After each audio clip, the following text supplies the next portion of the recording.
아멘. 오늘 말씀 다시 갱신할 때입니다 라는 주제로 말씀을 나눌 텐데요. 사도행전 7장 1절에서 5절까지 말씀입니다. 우리 제인이가 읽어줄 텐데 우리 같이 잘 읽고 듣고 하나님의 말씀을 받도록 하겠습니다. 대제사장이 이르되 이것이 사실이냐? 스데반이 이르되 여러분 부형들이여 들으소서. 우리 조상 아브라함이 하란에 있기 전 메소보다 미아에 있을 때 영광을 하나님이 그에게 보여 이르시되 내 고향과 친척을 떠나 내가 보일 땅으로 가라 하시니 아브라함이 갈대아 사람의 땅을 떠나 하란에 거하다가 그의 아버지가 죽음에 하나님이 그를 거기서 너희 지금 사는 이 땅으로 옮기셨느니라. 그러나 여기서 발 붙일 만한 땅도 유업으로 주지 아니하시고 다만 이 땅을 아직 자식도 없는 그와 그의 후손에게 소유를 주신다고 약속하셨으며 사도행전 7장 1절에서 5절까지. 아멘. 아멘. 우리 저학년 아이들이 읽기가 쉽지 않은 그런 본문이었는데 이렇게 최선을 다해서 또박또박 한자 읽어 나가는 모습이 얼마나 은혜가 되었는지 모릅니다. 제인에게 감사하고요. 자, 스데반 집사는 예루살렘 교회 7 집사 중에 한 사람이었습니다. 그는 성령과 지혜가 충만했고 교회에서 성도들에게 칭찬받던 그런 사람이었죠. 사도들을 도와서 공동체 안에서 구제와 봉사일을 잘 감당했고 외부적으로도 전도의 사역에 힘썼던 사람이 스데반입니다. 그는 자신이 헬라파 유대인으로서 예루살렘에 들어와 있는 그 헬라파 유대인들에게 관심이 많아서 그 헬라파 유대인들이 모이는 회당을 찾아다니면서 말씀을 전했습니다. 그런데 스데반의 그렇게 전하던 그 메시지 가운데 사람들이 받아들이지 못하는 부분 때문에 논쟁이 일어납니다. 그 메시지 중에 예수는 그리스도라는 그런 사실과 또 유대인들이 죽인 예수를 하나님이 다시 살리셨다라는 그런 것들을 강조했는데 이런 부분들이 논쟁이 되었습니다. 산헤드린 공회는 예수님을 신성 모독죄로 고발해서 예수님이 십자가에 매달아 죽이는데 앞장섰는데 예수님이 메시아였고 그리고 하나님이 예수님을 다시 살렸다라는 그 이야기들이 계속 돌아가니까 이것을 그냥 두면 자기들이 앞장서서 예수를 죽였는데 자기들이 하나님이 보내신 메시아를 죽인 게 되기 때문에 이것들을 그냥 지나칠 수가 그들 입장에서는 그냥 넘어갈 수가 없었던 것이죠. 그래서 스데반 집사는 공회 고발을 당했고 산헤드린 공회 앞에 지금 끌려와 있는 그런 상태입니다. 스데반이 끌려온 진짜 이유는 제가 방금 말씀드린 게 진짜 이유였고 그러나 명목상 2가지 이유로 끌려왔는데요. 사도행전 6장 14절 말씀을 보니까 그의 말에 스데반의 말이죠.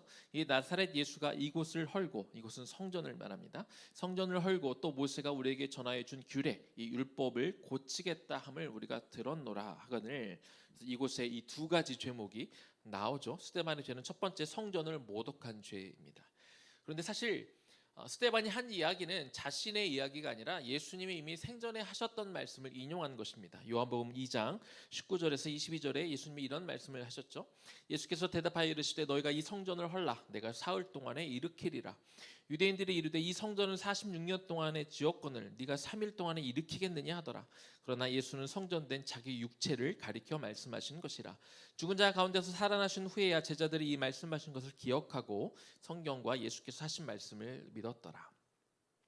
스데반은 예수님이 하신 말씀 성전을 허물라 그러면 사흘 만에 일으키겠다 이 요한복음의 말씀을 인용해서 성전에 대해서 이야기했는데 성전을 허물면 사흘 만에 일으키겠다 하는 예수님이 말씀하신 것은 사실상 예수님의 몸을 의미하고 예수님이 죽으신 다음에 사흘 만에 부활하실 것에 대해서 이야기하면서 예수님이 이 땅 가운데 메시아로 오셨고 그리고 죽은 지 사흘 만에 실제로 살아나셨다. 이것을 강조하기 위해서 예수님이 이미 하셨던 말씀을 인용한 것에 불과한 것이죠. 하지만 대적자들은 이 발언을 가지고 스데반이 성전을 모독했다 이렇게 고발하고 있는 겁니다. 또한 스데반이 하나님의 성전에만 머물며 계시는 분이 아니다라는 그런 메시지 이것들을 가지고 스데반이 성전을 모독했다 이렇게 고발하고 있는 겁니다. 두 번째 죄목은요, 모세의 율법을 훼손한 죄를 그들이 묻고 있습니다.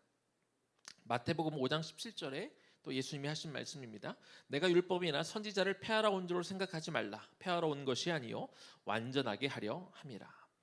예수님은 마태복음을 통해서 본인이 율법을 완전하게 하러 오셨다 이렇게 말씀을 하셨고, 스데반은 예수님의 이 말씀을 인용해서 지금 유대 종교 지도자들뿐만 아니라 대부분의 유대인들이 그냥 형식적인 종교 생활 그리고 율법을 그냥 형식적으로 지켜가는 이 모습들을 안타까워하면서 예수님의 말씀을 너희들이 들어야 된다. 예수님이 말씀하신 것처럼 율법을 제대로 지켜야 된다. 이 이야기를 한 것이죠. 하지만 공예는 스데반에게 죄를 씌우는 것 자체가 목적이었기 때문에 말씀의 진리를 알지도 못했고 또 알려고도 하지 않았고 그냥 결과를 정해놓고 스데반을 고소한 것입니다.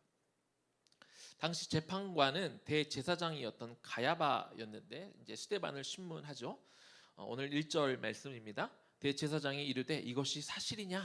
네가 이런 두 가지 제목으로 사람들이 고소했는데 이것이 사실이냐?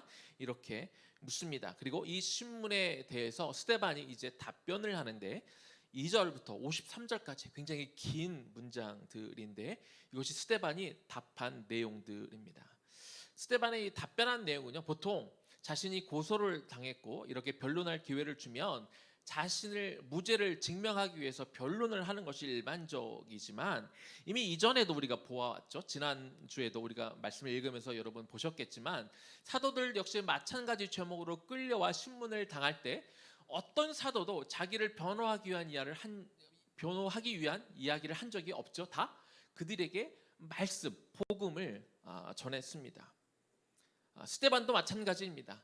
그가 비록 붙잡혀 왔고 죽을 위기에 놓여져 있지만 그는 자신을 변호하기 위한 이야기를 하는 것이 아니라 사도들이 그랬던 것처럼 그가 사도들에게 배웠던 것처럼 사도들이 모범을 보인 것처럼 자신을 변호하는 것이 아니라 이 기회를 통해 유대인들과 유대 종교 지도자들이 깨달아야 될 하나님의 말씀을 전할 기회로 삼은 것을 우리가 알 수 있습니다.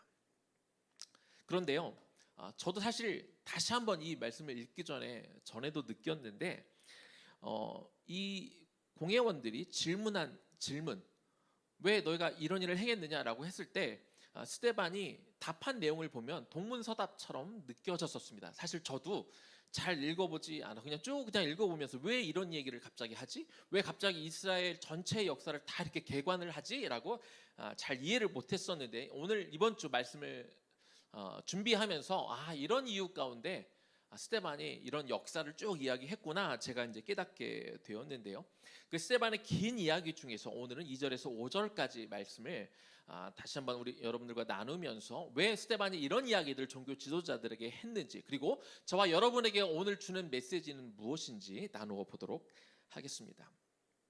스데반 집사는 그 누구보다도 율법에 대해서 잘 알고 있고 이스라엘 역사에 대해서 더 잘 알고 있는 이 공회원들 앞에서 아브라함에 관한 이야기로 자신의 이야기를 시작을 합니다. 그는 정중하게 이 공회원들을 부형들이라고 이렇게 존칭하면서 부르고 있죠. 왜냐하면 그들도 모두가 다 믿음의 조상 아브라함의 후손들이기 때문에 그렇습니다.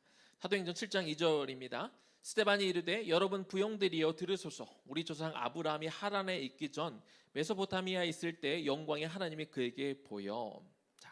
이 아브라함에 관한 이야기로 시작하는데 아브라함에 대해서 갑자기 이야기를 하니까 이 공회원들이 더 집중해서 아마 스데반을 바라보았을 것입니다. 도대체 저 친구가 무슨 얘기를 하려고 자기를 변호하라니까 아브라함 이야기를 꺼낼까 이렇게 관심 있게 바라보았겠죠. 스데반 집사는요, 유대인들의 조상인 아브라함이 메소포타미아에 살고 있을 때 영광의 하나님께서 그에게 나타나셨음을 대해서 이야기하고 있습니다. 그러면 왜 도대체 갑자기 이런 이야기를 하는 것일까요? 당시 종교 지도자들, 뿐만 아니라 이제 모든 유대인들이 자신들만이 선택된 백성이라는 자부심이 굉장히 강했습니다. 그리고 성전 중심 사상을 가지고 있으면서 성전에서 일어나는 의식에만 집착하고 있었던 것이죠. 하나님은 자신들이 머물고 있는 예루살렘과 특별히 이 성전에서 유대인들과만 함께 하신다, 그렇게 믿었기 때문에 그렇습니다. 그래서 성전 자체를 하나님과 동일시하게 여기시는, 그렇게 성전을 절대시하는 그런 상황 가운데 있었던 것이죠. 이러한 이유 때문에 스데반이 하나님은 성전에만 머무시는 분이 아닙니다라고 이야기했을 때 그가 성전을 모독했다, 신성 모독한 것이다, 이렇게 트집을 잡은 것입니다. 하지만 여러분, 우리가 잘 알다시피 하나님이 성전에만 머물러 계신다면 성전이 파괴될 일은 없었을 것입니다. 에스겔서 10장에 보면은 하나님이 이스라엘 이 종교 지도자들이 이렇게 타락하게 되었을 때 하나님의 임재가 성전에서 떠나는 모습이 에스겔 10장에 묘사가 되어 있는데요. 그런 모습도 보여주셨고, 그리고 실제로 바벨론 군대를 동원해서 성전을 파괴하시기도 하였습니다. 하나님이 성전에만 머물러 계시는 게 맞다면 이런 일은 절대로 일어날 수가 없는 것이죠. 또한 에스겔의 환상을 통해서 또 하나님이 뭘 보여주셨냐면 그 하늘에 계신 하나님의 보좌를 보여주면서 그 보좌에 바퀴 모양이 달려있는 것들을 보여주고, 이건 뭘 의미할까요? 하나님은 어느 한 곳에만 머물러 계신 것이 아니라 이스라엘뿐만 아니라 온 민족에게 나타나시고 역사하시는 하나님이라는 것을 분명히 알려주신 것이죠. 그럼에도 불구하고 유대인들은 과거로부터 하나님이 오직 선민 이스라엘과만 함께 하고 계시고 예루살렘 성전에만 머물러 계신다는 관념 속에 쭉 이렇게 머물고 있었던 것입니다. 그러다 보니까 이방인들을 인정하지 않고 성전을 우상시하며 살았던 것이죠. 그래서 스데반은 지금 뭘 이야기하냐면 이스라엘의 믿음의 조상인 아브라함도 원래는 하나님의 부름을 받기 전까지는 갈대아 우르라고 하는 메소포타미아 문명의 중심 지역, 다시 말하면 이방인들로서 이 이방신들을 한참 섬기던 그곳에 하나님을 모르고 살았고 그 또한 이방신을 섬겼던 사람에 불과했다는 것을 지금 이스라엘 사람들, 유대인들과 종교 지도자들에게 말해주고 있는 것입니다. 그리스도인이 믿는 하나님, 이 하나님을 믿는 신앙의 본질은요 절대로 변하지 않습니다. 그런데 신앙의 역사를 가만히 이렇게 돌아보면은요, 신앙의 내용 면에서는 많은 부분들이 갱신되어 온 것을 우리가 알 수 있습니다. 의회나무 교회의 세 가지 방향 여러분 다 기억하시죠? 뭐죠? 첫 번째가 재건, 두 번째가 복원, 세 번째가 갱신입니다. 이 갱신이라는 건 전에도 설명을 드렸지만 그 본질적인 의미는 같지만 완전히 새로운 방식으로 나아가는 것, 이것이 갱신입니다. 자, 몇 가지 예를 들어보겠습니다. 하나님이 아브라함과 첫 번째 언약을 맺은 이후로 이 언약이 아브라함 언약이 쭉 현대까지 이어오는 것이 아니죠. 하나님은 이 언약을 노아 언약으로 갱신시켜 주셨고 모세 언약으로, 다윗 언약으로, 그리고 마지막으로 그리스도 새 언약으로 계속해서 갱신시켜 주시는 것을 우리가 볼 수 있습니다. 또 모세를 통해 율법을 주신 이후로 이 율법은 예수님에 의해서 다시 갱신된 것을 우리가 알고 있죠. 스데반이 붙잡혀온 제목 중에 하나가 이 율법을 무시한다라는 거였는데, 그리고 이 율법을 없애려고 했다 그러는데 스데반이 율법을 부정한 것이 아니라 예수님의 말씀을 인용하면서 예수님이 율법을 완성하려 하러 오셨다, 이 말씀을 설명한 것 아닙니까? 이게 어떤 의미라고요? 유대인들이 율법 자체를 신성시하며 잘 지키려고 하는 것은 좋은데 그저 시간이 가면서 형식적으로 지키다 보니까 율법은 그렇게 지키는 것이 아니야. 그래서 몇 가지 예를 들어서 설명을 하셨죠. 그냥 율법만 겉으로만 지키면 되는 것이 아니다. 너희가 사람을 죽여야만 사람을 죽이는 죄를 범한 것이 아니라 너희가 형제에 대해 나가라, 너희가 바보라 외치기만 해도 너희는 이미 살인을 한 것과 똑같다, 이렇게 설명해 주셨습니다. 너희가 실제로 나쁜 짓을 행하지 않아도 여자를 보고 음욕을 품기만 해도 너는 이미 간음한 것이다, 그렇게 가르쳐 준 것입니다. 성경에 너희에게 기도하라고 말씀해 주셨지만 사람들이 다 보이는 곳에서 기도할 것이 아니라 골방에 들어가서 기도해라 라고 가르쳐 주시면서 율법을 표면적으로 지키는 것이 아니라 율법의 그 내용, 율법의 본질이 무엇인지 가르쳐 주면서 그들의 율법을 다시 한번 갱신해 주신 것이 예수님이 하신 것이라는 거죠. 예배는 또 어떻습니까? 모세 시대로부터 동물 제사를 통해 그들이 이 자신들의 죄 사함을 받는 그런 하나님의 은혜를 누렸습니다. 그렇게 해서 그들이 하나님의 백성으로 남았지만 또 어느 시점부터 그들의 제사는 굉장히 형식적으로 변모하게 되었고, 특별히 예수님 당시에는 너무나 제사가 타락해서 그 제물 때문에 부정과 부패가 일어나서 일반적인 짐승 제사로는 도저히 하나님이 그 제사를 받으시고 사람들의 죄를 용서할 수 없는 지경에까지 이르게 된 것이죠. 그래서 하나님은 어떻게 하십니까? 친히 인간의 몸으로 내려오셔서 자신이 영원한 한 제물이 되어 주심을 통해 사람들의 죄를 다 용서해 주시는 그 일을 해 주신 것이 아닙니까? 그래서 이제는 어떻게 제사를 드립니까? 하나님이 제사로 또한 또 갱신해 주신 것이죠. 더 이상은 짐승으로 제사를 드리는 것이 아니라 이제는 영과 진리로 꼭 성전에 오지 않아도 우리 자신이 성전이고 우리 자신이 제물이고 우리 자신이 제사장이기 때문에 성전에 꼭 오지 않더라도 우리가 처해 있는 모든 곳에서 우리가 스스로 살아있는 영과 진리로 드리는 예배를 드리면 되는 것이지요. 그래서 하나님은 이 제사, 동물로 드렸던 제사를 완전히 갱신하셔서 이제 더 이상 동물 제사를 드리는 것이 아니라 영과 진리로 드려지는 살아있는 예배를 모든 곳에서 드리도록 그렇게 제사를 바꿔주신 것을 우리가 알 수 있습니다. 한편 예수님은 유대인들이 이 지나친 선민의식 때문에 이방인들을 들어오지 못하도록 보이지 않는 벽을 이렇게 막 세워 놓았잖아요. 그러나 십자가를 통해서 그 모든 벽들을 허무시고 그 어떤 사람이라도 예수 그리스도를 믿는 믿음만 가지고 있으면 누구나 다 구원을 받을 수 있는 그런 길을 열어 두신 것입니다. 하지만 예수 그리스도를 메시아로 인정하지 못하는 종교 지도자들, 또 많은 유대인들은 예수님이 죽으시고 부활하신 이후로 이 초대교회가 세워진 그 순간까지 여전히 동물 제사를, 이 짐승 제사를 드리고 있었습니다. 그리고 자신들의 믿음의 조상인 아브라함도 한때 이방신을 섬겼던, 그래서 그가 어떤 자격이 있어서가 아니라 그가 신실해서 하나님이 찾아가신 것이 아니라 그도 똑같이 다른 사람들처럼 하나님을 전혀 모르고 도리어 이방신을 섬기던 사람이었지만 하나님이 일방적으로 먼저 찾아가 주심을 통해서 그를 이 민족의 백성으로, 민족의 리더로 삼아 주신 것에 불과함에도 불구하고 여전히 자기들만 대단하고 자기들만 위대한 민족이라고 착각하고 있었던 그 이방인들, 그들에게 이것이 잘못된 것임을 지금 말씀해주고 있는 것이지요. 스데반은 자신을 변론할 수 있는 이 교회를 버리고 지금 종교 지도자들에게 과거 이스라엘의 역사를 이야기하면서 왜 아브라함이 하란에 있기 전 메소포타미아에 있었던 그 아브라함을 하나님이 찾아가셨는지 그 이유를 이야기해 주는 것들을 여러분이 조금 아마 이해를 하셨을 것입니다. 그러면서 지금 스데반은 유대 종교 지도자들이 좀 영적인 무지에서 깨어나기를 원하고 있는 것이죠. 이제 좀 정신을 차리라는 겁니다. 우물한 개구리들처럼 마치 자기들만 잘났고 자신들만 선택된 민족이고 자신들만 구원이 있는 것과 같은 그런 잘못된 관행, 이 관습, 이것들을 깨쳐버리고 이제 정신을 차리고 영적으로 깨어 살아계신 하나님을 바라보라고 지금 스데반이 이야기해주고 있는 것입니다. 이스라엘 역사 내내 그들은 수도 없이 하나님을 배반합니다.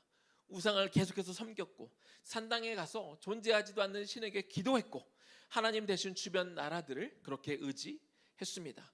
하나님이 수도 없이 주변 국가들을 동원해서 심판하고 때로 성전이 허물어지도록 내버려 두시기도 하고 노예로 끌려가도록 만드시기도 하고 비가 내리지 않는 큰 시험을 주시기도 하셨지만 그들은 금방 또 잊어버리고 또 범죄하고 하나님보다 세상을 더 사랑하며 살아왔던 것이죠. 지금 스데반이 신문을 받고 있는 그 상황은 또 어떤 상황입니까? 그 나라가 망해서 로마의 속국이 되어 있는 상황이 아닙니까?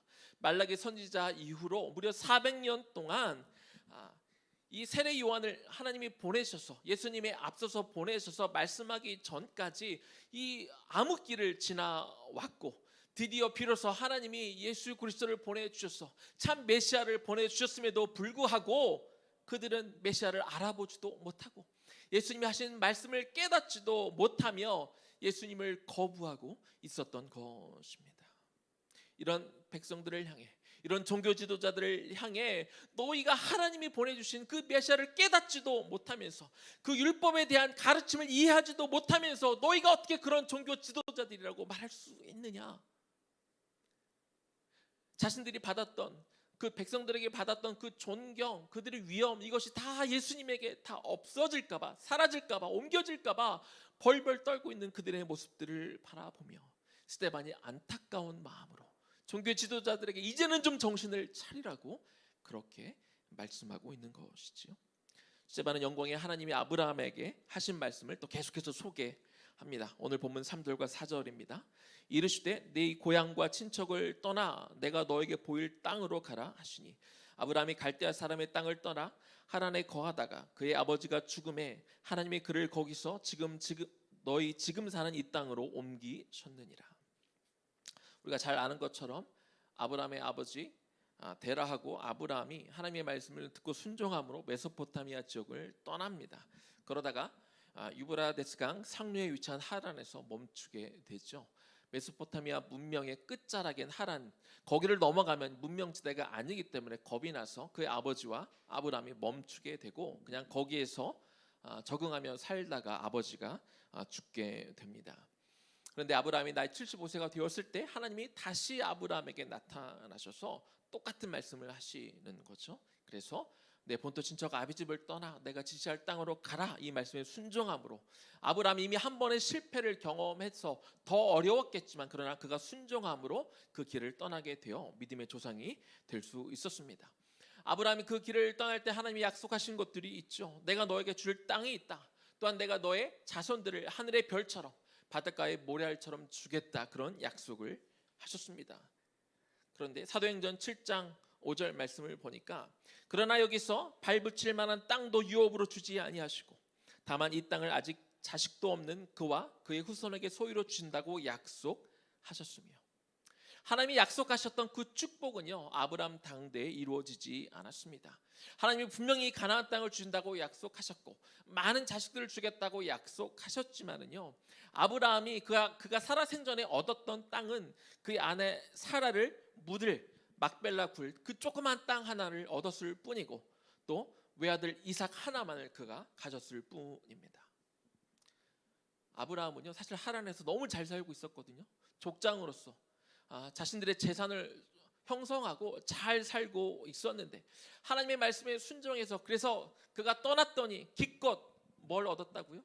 그저 자신의 아내가 묻힐 무덤이 있는 땅, 조그만 땅 하나, 그리고 외아들 하나, 이것만 그가 얻을 수 있었습니다. 근데 하나님은 왜 아브라함에게 그 가나안 땅을 그 당시에 유업으로 주지 않았을까요? 그 가나안 땅은요 당시에 하나님을 모르는 토착민들이 가득 살고 있었고 죄악으로 관영한 땅이다, 성경은 그렇게 기록하고 있습니다.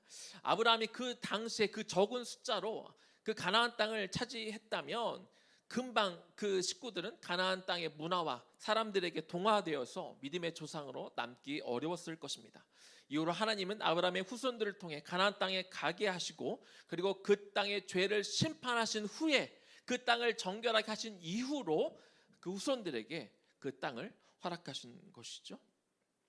오늘 읽지는 않았습니다만 이 6절 말씀을 보면, 사도행전 7장 6절 말씀을 보면 아브라함에게 이 땅을 주시겠다 하는 약속은 400년이 지난 후에나 이루어지게 됩니다. 그렇다면 아브라함은요 그 당시 하나님이 그 말씀을 주셨을 때 그 약속은 도무지 믿기 어려운 약속이었을 것입니다. 도무지 불가능해 보이는 약속이었을 것입니다. 이에 대해서 로마서 4장 18절은 이렇게 기록하고 있습니다. 아브라함이 바랄 수 없는 중에 바라고 믿었으니. 아브라함은 도저히 이해할 수 없고 상식적으로 납득할 수 없고 경험적으로 받아들일 수 없는 그런 상황이었지만 그러나 바랄 수 없는 중에도 바랐고 그는 그것을 믿었다, 이렇게 성경은 기록하고 있습니다. 이것이 가능할까 가능하지 않을까 묻거나 따지지 않았습니다. 아브라함은 하나님이 말씀하셨기 때문에, 그가 하나님을 신뢰했기 때문에 하나님이 말씀하신 그대로 그는 받은 것입니다. 그래서 그 땅에 그가 나그네처럼 천막 속에서 살았지만 그러나 하나님의 약속이 이루어질 날을 믿음의 눈으로 바라보며 이것들을 소망하며 그가 살았던 것이죠.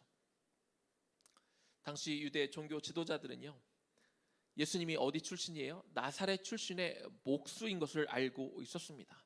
그래서 그들의 경험상 그들의 이론상, 그들의 상식적으로는요, 나사렛 출신 예수가 메시아일 리가 없는 것이죠. 그들은 그런 확신 속에, 그런 편견 속에 살고 있었습니다. 이런 유대 지도자들에게 지금 왜 스데반이 이 이야기를 그들에게 해준 것입니까?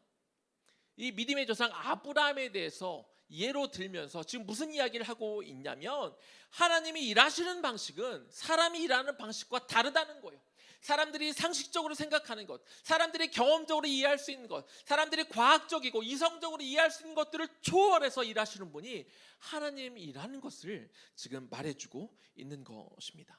하나님은 우리의 이성과 우리의 경험으로 제한하지 말라는 것입니다. 유대 지도자들에게 아브라함을 예로 들면서, 왜 너희는 너희 잣대로만 예수님을 바라보느냐, 너희는 왜 너희 경험상으로만 하나님을 평가하고 판단하려고 하느냐 지적하고 있는 것이죠. 너희는 율법주의에 매여 율법의 조항들만 중요시 하느라 정작 언약의 성취로 오신 예수 그리스도를, 그리고 예수 그리스도의 가르침을, 그가 행하신 기적들을 바라보면서도 왜 그가 하나님이 보내신 메시아임을 깨닫지 못하느냐? 왜 너희는 이렇게 자꾸 갇혀 있느냐? 너희의 생각에, 편협된 생각에 갇혀서 하나님이 이루시는 역사를 바라보지 못하느냐? 그렇게 이야기해주고 있는 것입니다. 너희 안에 가득 차 있는 편견을 버려라, 고집을 버려라. 그러면서 믿음의 눈을 떠서 하나님이 하시는 그 역사를 바라보고 예수 그리스도를 하나님이 보신 메시아로 인정하고 그 앞에 회개하고 돌이키라고 스데반이 그렇게 외치고 있는 것입니다. 이제 말씀을 마무리하겠습니다. 성경 역사를 쭉 이렇게 보면은요, 하나님이 어떤 위기를 허락하실 때는 하나님이 그냥 너네 좀 고생해봐, 너네 좀 망해봐, 힘들어봐 하는 그런 마음으로 위기를 주시지 않습니다. 하나님은 위기를 주시되 언제나 다시 새로운 길을 허락하시고 그 기회를 삼아 더 성장할 수 있도록 하나님이 그렇게 인도해 주십니다. 초대교회는 세워지자마자 우리가 지금 사도행전을 쭉 묵상하면서 보셨겠지만, 사도들이 엄청난 핍박을 받았고 이어서 집사들까지 엄청난 신문을 당하고 고초를 당합니다. 그러나 이 일들을 겪으면서 교회가 더 강해지고 더 단단해지는 계기가 되었습니다. 또 우리가 이제 다음 주부터 묵상하겠지만, 결국 이 스데반의 죽음을 통해 교회에 더 큰 핍박이 이루어져서 교회가 흩어지는 계기가 되죠. 그러면 어떻게 됩니까? 교회에 큰 위기가 닥쳐서 교회가 망했습니까? 아니요, 그렇지 않죠. 하나님이 이 위기를 통해 이 복음이 전 세계로 흩어져 나가는 기회로 삼으셨고, 하나님이 이 위기를 주셨을 때 사도들이 이 위기를 기회로 삼아 그들이 하나님의 복음을 전 세계로 전하는 데 귀하게 사용이 되었습니다. 이제 코로나가 확산되면서 이제 교회는 이제 세 번째로 온라인 예배를 드리게 됩니다. 어떤 분들은 말하기를, 교회에 또 위기가 왔다, 또 우리가 현장에서 예배를 드리지 못하기 때문에 우리한테 큰 일이 닥쳤다, 우리 교회가 더 어려워졌다라고 말하기도 합니다. 하지만 저는 이렇게 생각합니다. 이 시대를 바라보면서 하나님이 교회에게 또 다른 위기를 주신 것은 맞지만, 하나님이 또 다른 기회를 교회에게 주시는구나, 또 다른 기회를 성도들에게 주시는구나, 저는 그렇게 믿고 있습니다. 사실 이게 지금 세 번째 온라인 예배 전화이잖아요. 우리가 첫 번째, 두 번째 지나면서 어떤 마음들을 가졌습니까? 교회 위기다. 그리고 우리가 현장에 와서 예배를 못 드리면서 이렇게 현장 예배가 중요하구나, 이렇게 예배가 소중했구나 느끼고 깨달았고, 우리가 한때 정말 예배를 정말 사모하는 마음으로 드렸지만, 우리가 이 코로나 전국에 다시 현장 예배로 드릴 수 있는 계기가 되니까 어느덧 우리의 그 예배에 대한 간절함은 사라지고 또 그저 그런 예배로 드려져 있는 우리의 모습들을 보았을 것입니다. 사랑하는 성도 여러분, 하나님이 교회에 또 우리 성도들에게 새로운 기회를 주고 계십니다. 교회를 새롭게 갱신할 기회를 주고 계시고, 우리의 신앙을 새롭게 갱신할 기회를 주고 있는 것입니다. 이제는 진짜로 우리의 신앙을 갱신할 때가 왔습니다. 유대인들처럼 아직도 구약 시대에 머물러 있으면서 자신들의 생각과 기대를 충족시킬 메시아를 기다리면 안 되는 것 아닙니까? 분명히 하나님이 예수 그리스도를 주셨고 그분을 통해 우리의 죄의 문제를 사해 주셨고 우리가 다 구원받았는데 여전히 과거에 머물면서 여전히 짐승 제사를 드리고 있으면 되겠습니까? 이 위기를 겪으면서요, 물론 기독교 일각에서 이런 움직임도 있습니다. 우리가 현장 예배를 못 드리는 걸 너무 안타까워하면서 여러 가지 방식으로 다시 현장 예배를 무조건 드려야 됩니다. 이걸 다시 얻어내야 됩니다. 물론 그런 노력도 필요합니다. 현장 예배를 드리는 게 훨씬 더 유익이 많으니까요. 하지만 우리가 익숙한 방식으로만 자꾸 우리가 했던 방식대로만 우리가 물론 그것도 결국은 돌아가야겠지만 하나님이 이 온라인이라는 이런 시대를 주시면서 하나님이 또 다른 새로운 길을 열려고 하시는 게 아닐까요? 그러면 이 시기에 우리가 어쩔 수 없이 이 일을 해야 된다면 여기에 맞춰서 복음을 전할 수 있는 방법, 우리가 여기에 맞춰서 우리가 교회가 더 성장할 수 있고 여기에 맞춰서 우리가 더 신앙을 견고하게 할 수 있는 길들을 우리가 찾아내야지, 이거 어려워졌네, 힘들어졌네, 우리를 탄압하네 라고 그렇게 머물러 있어서는 안 된다는 것이죠. 생각을 바꿔야 됩니다. 이제는 생각을 전환해야 됩니다. 우리가 마음과 의지만 있다면 여러분 지금 어떤 자세로 어떤 태도로 예배를 드리고 계십니까? 집에서 예배 드리니까 그냥 편하게 쉽게 앉아서 예배 드리고 있으면 안 되는 거죠. 아이들과 같이 한 자리에서 예배를 드리니까 훨씬 더 힘들어졌을 겁니다. 그러면 어떻게 더 잘 예배를 드릴 수 있을까 고민하고 아이들과 상의해보고, 아이들아 우리가 어떻게 예배를 더 잘 드릴 수 있을까? 우리가 교회에 가지 못하고 현장에서 예배를 못 드리면 아이들이 힘들게 하니까, 아이들이 떠드니까 그냥 그 방식대로 예배를 드리는 게 아니라 어떻게 더 잘할 수 있을까 같이 고민해보고 상의해보고 노력해보고, 비대면 예배지만 우리의 마음먹기에 따라서 우리가 현장에 와 있는 것보다, 왜 하나님은 이미 여러분들이 계신 곳에 이미 와 계시지 않습니까? 왜 예배 드리기가 어렵다고만 말씀하십니까? 왜 은혜 받기가 어렵다고만 말씀하십니까? 그건 다 여러분의 마음에 달린 것 아닙니까?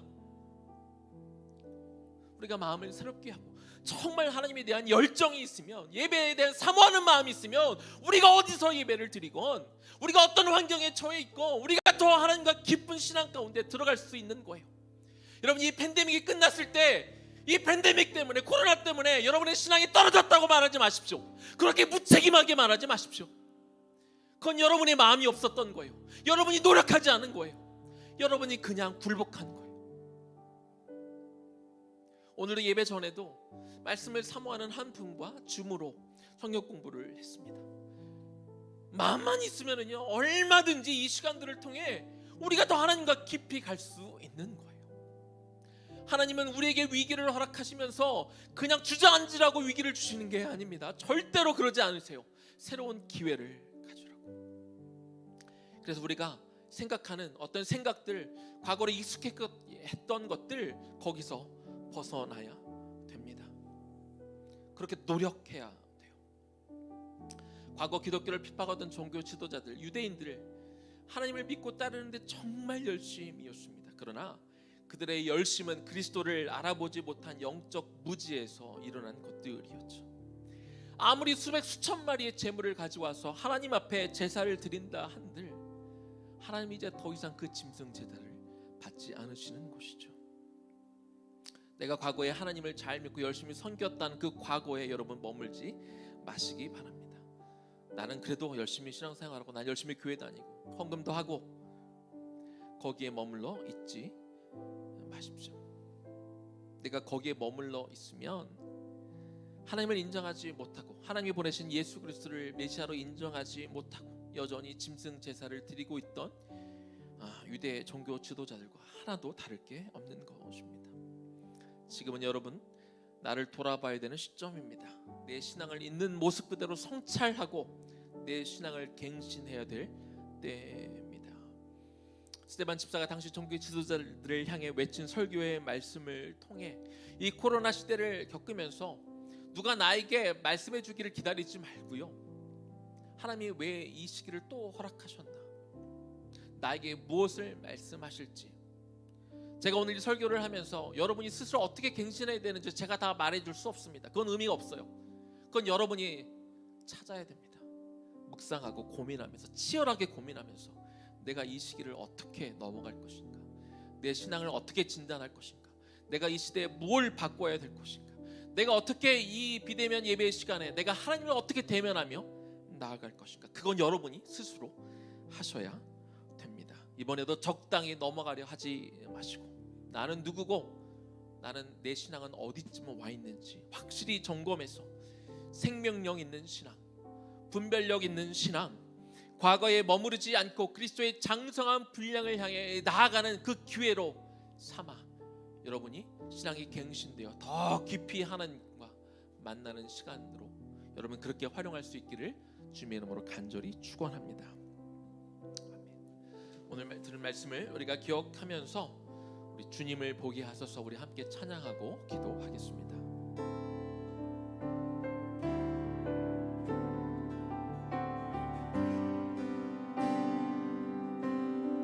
나의 주님께 나의 주님께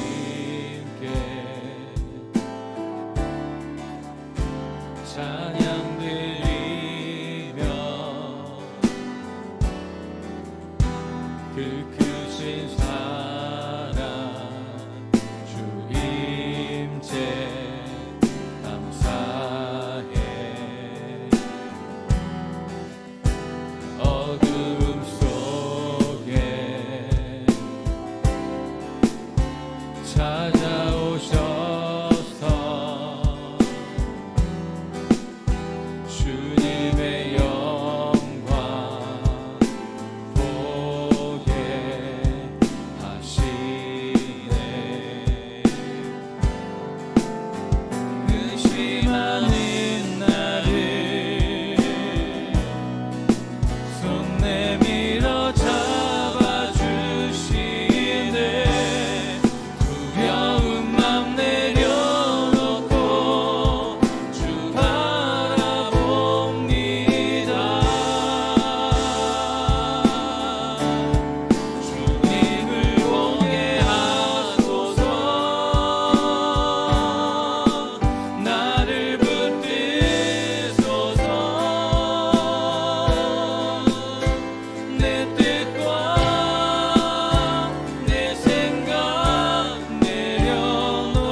뜻과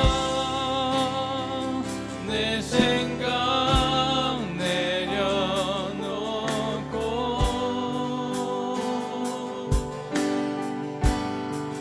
주님 앞에 나 엎드려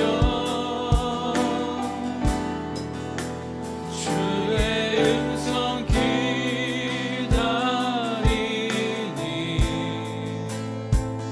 나를 부르실 때 믿음으로 걸어가리. 하나님 믿음의 눈을 떠 주님을 보기를 원합니다.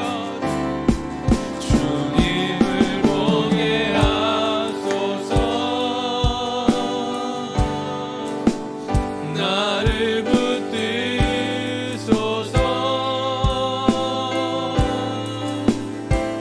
내 뜻과 내 생각 내려놓고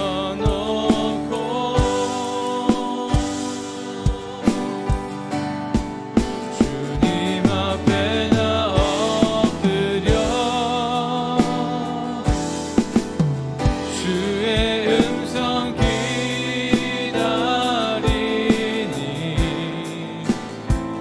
나를 부르실 때 믿음으로 걸어가리. 우리 시간 같이 기도합시다. 지금이야말로 내 신앙의 갱신을 이룰 때입니다. 하나님 위기를 허락하시면 말씀드렸지만 그냥 위기로 끝내고 우리를 힘들게 하시려는 목적으로 이 위기를 주시는 게 아니라 우리에게 새로운 길을 열어주시기 위해 우리를 새롭게 갱신하기 위해서 이 위기를 뚫고 돌파해 나가서 더 놀라운 모습으로 우리를 사용하시기 위해 이 위기를 주시는 것입니다. 이 기회를 놓치면 안 되는 것이죠. 과거의 편견과 내 과거의 모습에 머물러 있으면 안 됩니다. 끊임없이 발전하도록, 끊임없이 내가 이것들 뛰어넘어, 이 허들들을 뛰어넘어 내가 갱신될 수 있도록 치열하게 고민해요. 누가 가르쳐주지 않아요. 다른 사람들이 말해주지 않아요. 여러분이 스스로 하나님 앞에 나와 묵상하고 주의 음성을 기다리며 하나님 앞에 엎드려 매달릴 때 하나님 우리가 어떤 길로 가야 될지 가르쳐 주시게 될 것입니다. 주여 말씀하여 주옵소서. 하나님 내로 깨닫게 하여 주시옵소서. 그래서 이 기회를 통해 새롭게 갱신되게 하여 주옵소서 하는 마음으로 주의 이름 한번 부르고 기도하며 나아갑니다. 주여, 하나님의 시간 기도합니다. 하나님 이 팬데믹을 통해, 이 코로나 정국을 통해, 이 위기를 통해 하나님 우리에게 새로운 기회를 주시기를 그렇게 착각하시고, 그래서 우리가 새롭게 되기를, 정말 우리가 끝내야, 우리가 과거에 머물러 있지 않아야 우리가 갱신되어야 했습니다. 아버지 하나님, 이 시대에 우리가 정말 하나님 앞에 나와 엎드려 하나님 앞에 기도함을 통하여 이 시대를 통해 우리에게 말씀해 준 것들을 들어야 합니다. 단순히 위기만 이겨달라고 기도할 것이 아닙니다. 단순히 어려움을 이겨달라고 기도할 때가 아닙니다.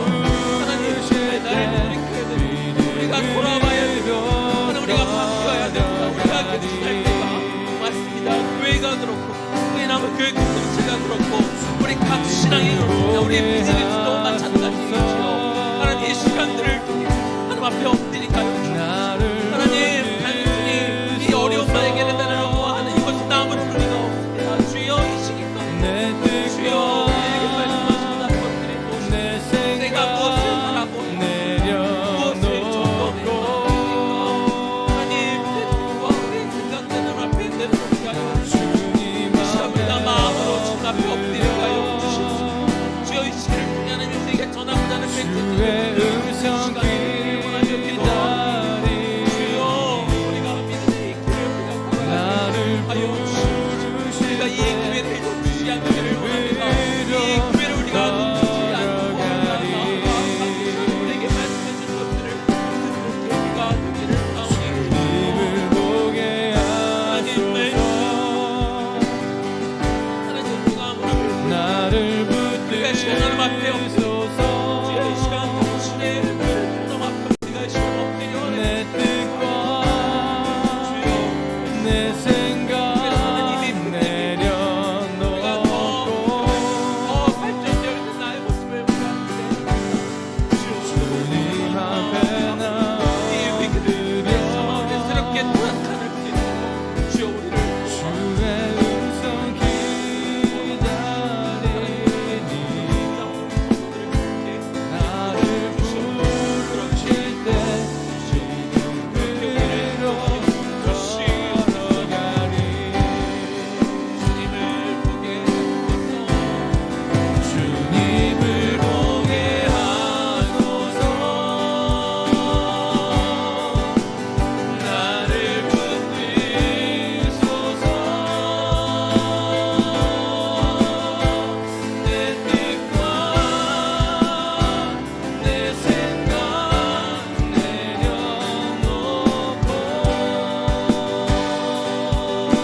하나님, 모두가 위기라고 외치고 있을 때, 모두가 위기의식을 느낄 때 우리는 다르게 생각하기를 원합니다. 하나님 우리에게 새로운 기회를 주시는구나, 우리가 새롭게 갱신할 그런 시간을, 그런 기회를 우리에게 허락하시는구나, 우리가 그렇게 믿음의 눈으로 바라보기를 원합니다. 그러기 위해서 우리가 더 성실해야 됩니다. 우리가 더 부지런해져야 됩니다. 과거의 모습, 지금 내가 하고 있는 것에 만족하지 않게 하시고 나의 모습을 있는 그대로 다시 한번 하나님 앞에 나와 나를 성찰하는 계기가 되게 하여 주옵소서. 종교 지도자들처럼 나의 것을 잃기 싫어해서, 두려워해서, 혹은 영적으로 그들의 게으름 때문에 영적 분별력이 없어서 예수가 오셨고 메시아로 오셨고 죽으셨고 부활하셨고 하늘로 다시 올라가셨음에도 불구하고 여전히 나만의 메시아를 기다리고 있으며 지금도 짐승 제사를 올려드리고 있는 저 유대인들처럼 우리가 그렇게 되지 않기를 원합니다. 기회입니다. 위기는 곧 기회입니다. 나를 돌이켜 주님 나에게 말씀하시도록 이 시간 우리가 엎드립니다. 주의 음성을 사모하며 우리가 마음으로 엎드립니다. 주여 말씀하옵소서. 내가 어떻게 더 변모되어야겠습니까? 내가 무엇을 깨고 나와야겠습니까? 내가 무엇에서 더 자유로워져야겠습니까? 내가 무엇을 이기고 내가 하나님 앞에 어떻게 더 나아가야겠습니까? 내가 무엇을 희생하고 주님 앞에 나와 내가 어떤 대가를 치루어야겠습니까? 하나님 분명 우리를 더 새로운 단계로 이끄시기를 원하고 예나무교회 2021년 표처럼 우리의 지경을 더 넓히시기를 원하실 그 기회를 허락하시기 때문에 우리가 이것들을 놓치지 않고 그저 혹이라도 우리가 겪고 있는 어려움만 해결해 달라고 애처럼 떼쓰지 않게 하시고 이것들을 기회 삼아 더 성장하는, 더 믿음으로 나아가는, 더 하나님을 깊이 대면하는 그런 계기로 삼아 우리가 장성한 어른들과 같은 믿음의 분량으로 채워져 나아가는, 그렇게 우리의 삶을 통해 하나님의 나라를 세워가며 만들어가는 귀하게 사용되어지는 주님의 백성들로 자라가는, 또 그렇게 우리 다음 세대 아이들을 그렇게 키워낼 수 있는 우리 모두가 되게 하여 주옵소서. 이제는 우리 주 예수 그리스도의 은혜와 하나님 아버지 극진하신 사랑하심과 성령의 감동 감화하심과 교통 역사하심이 과거에 머물러 있지 않으며 위기를 통해 새롭게 갱신함을 통해 더 우리가 이 지경을 넓혀 나아가며 하나님 앞에 귀하게 사용되어지는 백성들로 세워져 가기로 결단하며 또 그 우리 아이들을, 우리 다음 세대들을 그렇게 키워가기로 결단하는 우리 모든 세대들 머리 위에 지금부터 영원까지 충만하게 거하시기를 간절히 축원하옵나이다. 아멘.